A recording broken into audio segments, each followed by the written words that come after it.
nabibilib ako kay VP Sara Duterte. Dahil bago lang siya na kandidato, pero hawak niya na sa leeg ang isang Amy Marcos na seasoned politician na. Oo, ito nga yung sinasabi natin na ganito ka-powerful si VP Sara ngayon. Na kahit na binabastos niya sa kanyang mga meeting di avance o sa kanilang mga rallies, etong si Amy Marcos, harap-harapan, nilulunok ni Amy lahat yan. Pero, delikado yan.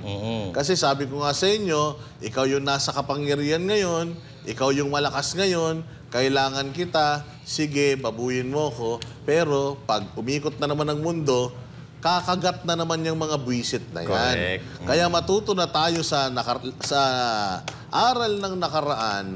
O ang ama at ang mga anak, isa lang ang lahi niyan. Hindi magbubunga ng mansanas ang santol. Correct. Okay? At saka ano pa nga doon sa presko na naman niya, para na naman niya nililigtas yung kapatid niya. Oo nga Hindi ko mag-gets bakit ayaw niyang sisihin.